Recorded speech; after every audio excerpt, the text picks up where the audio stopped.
Pemirsa, pemerintah melalui Mendagri Tito Karnavian mengajukan usul penundaan pengambilan keputusan terkait pemilu dan Pilkada 2024. Pemerintah meminta jadwal pemilu diundur ke April atau Mei 2024 dari jadwal semula Februari 2024. Mendagri beralasan pemilu di awal tahun tidak efisien dan akan mengganggu stabilitas politik. Lalu bagaimana KPU menanggapi usulan pemerintah ini? Kita akan membahasnya bersama dengan Ilham Saputra, Komisioner KPU. Terima kasih Pak Ilham telah bergabung bersama kami.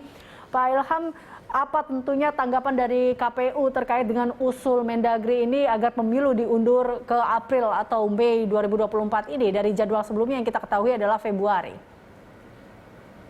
Ya, tentu saja kita akan melakukan exercise terhadap atau simulasi kembali terhadap usulan Mendagri tersebut. Tetapi perlu saya sampaikan bahwa kami sudah menghitung secara detail, menghitung secara cermat sesuai dengan peraturan perundang-undangan yang ada. Nah, tentu apa yang disampaikan Mendagri nanti kita akan coba simulasikan kembali apakah memungkinkan.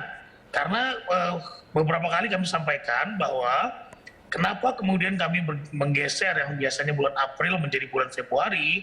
Karena pertimbangan di tahun ini adalah pertama kali kita mengadakan pemilu dan pilkada pada tahun yang sama. Ya, nah jika itu adalah konsekuensi dari tidak direvisinya undang-undang pemilu dan undang-undang pilkada.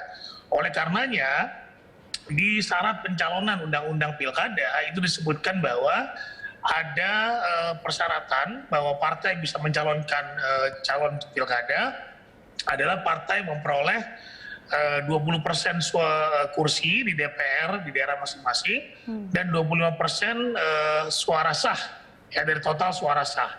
Nah, jika ini menjadi persoalan buat kita. Jika ini kemudian kita hitung gitu ya, maka bulan Agustus kita sudah membuka pencalonan pendaftaran bagi calon pilkada dari partai politik. Nah, sementara dalam proses pileknya, dalam penyelenggaraan pileknya, perhitungan kita itu biasanya setelah penetapan pada bulan Mei atau akhir Mei gitu ya. Kalau kita berasumsi bulan April, maka ada gugatan perselisihan hasil pemilihan umum yang nanti berkonsekuensi tergantung pada putusan Mahkamah Konstitusi. Nah, Mahkamah Konstitusi ini kadang-kadang memutuskan juga sampai sampai 2 bulan, 60 harian gitu ya. Nah, jika kemudian nanti PHPU-nya dikabulkan oleh Mahkamah Konstitusi, misalnya ada penghitungan suara ulang, ada PSU, maka hasil dari pileknya itu belum ada ketika pencalonan pilkada. Nah, sebetulnya gitu yang kemudian menjadi pertimbangan kami berdasarkan mengacu kepada peraturan perundang-undangan yang ada. Nah, tetapi Mendagri tentu punya pertimbangan-pertimbangan yang kemarin disampaikan dalam RDP. Nah, kami saat ini sedang melakukan simulasi terlebih dahulu, menghitung kembali, mensimulasi kembali apakah kemudian usulan Mendagri itu bisa kita laksanakan atau tidak.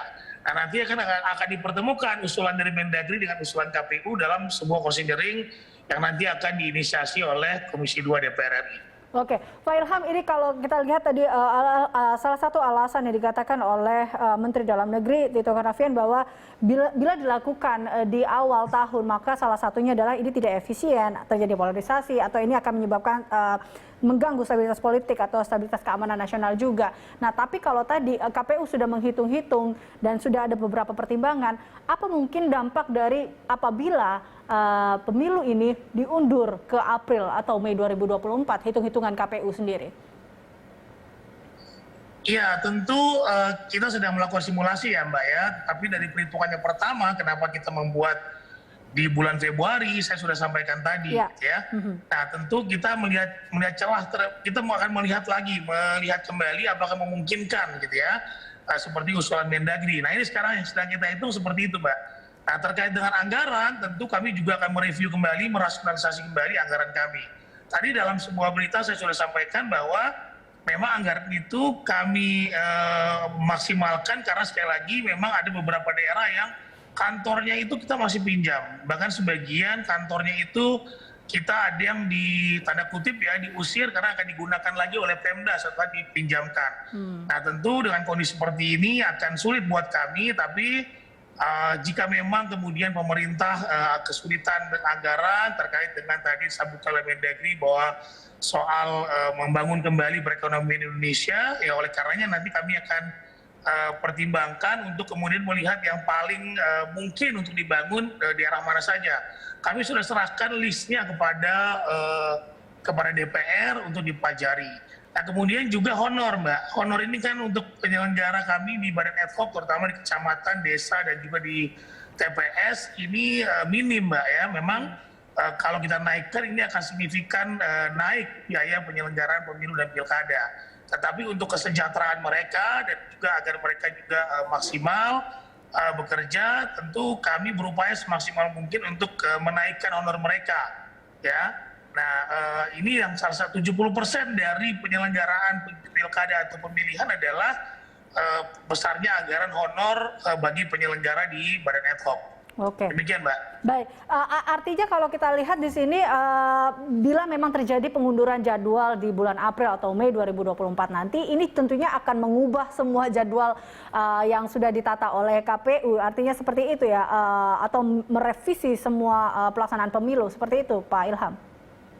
Iya, karena memang masih rancangan, Mbak. Ya, belum ditetapkan ya, jadi ini masih rancangan. Tapi biarpun demikian, kami sudah melakukan proses FGD terhadap peraturan KPU yang memang sangat krusial atau kemudian diberlakukan pada awal tahapan pemilu atau pemilihan. Contohnya adalah tentang rancangan PKPU tahapan jadwal dan program. Kemudian juga rancangan PKPU untuk pendaftaran, verifikasi, dan penetapan partai politik untuk peserta pemilu tahun 2024. Jadi kami sambil jalan, sambil kemudian nanti saat ini kami sudah melakukan simulasi lagi terhadap anggaran dan juga jadwal tahapan. Nanti kita coba di konsinyering kita akan bicarakan sebetulnya apa tahapan-tahapan mana yang bisa kemudian kita persempit atau kita mampatkan. Kemudian tahapan-tahapan mana yang secara undang-undang tidak mungkin kita mampatkan. Nanti kita akan diskusikan dalam konsinyering tersebut. Oke, baik. Dengan sekarang sedang melakukan simulasi dan evaluasi tentunya, karena kita tahu bahwa batas waktu di Oktober ini tinggal sebentar lagi, Pak Ilham. Kira-kira KPU akan tetap konsisten pada usulannya atau seperti apa? Jadi gini, dalam perhelatan pemilu kan KPU tidak bekerja sendiri ya. Bahwa ada anggaran dari pemerintah, ada juga beberapa peraturan PKPU yang harus kami hearing dengan DPR, ya. Nah, tentu kalau kemudian nanti usulan pemerintah setelah kita simulasi kira-kira sesuai dengan peraturan undang-undangan, ya kami akan sampaikan. Tetapi kalau kira-kira kemudian nanti dalam perhitungan kita melihat bahwa ini sulit, nah tentu kita akan bicarakan lagi kesulitan kita kepada Kementerian Dalam Negeri dan juga dalam hal ini pemerintah dan juga kepada DPR. Baik Pak Ilham. Ya, baik Pak Ilham. Terima kasih tentunya telah bergabung bersama kami dalam Prime Time dan terima kasih untuk informasinya. Pemirsa, demikian Ilham Saputra, Komisioner KPU.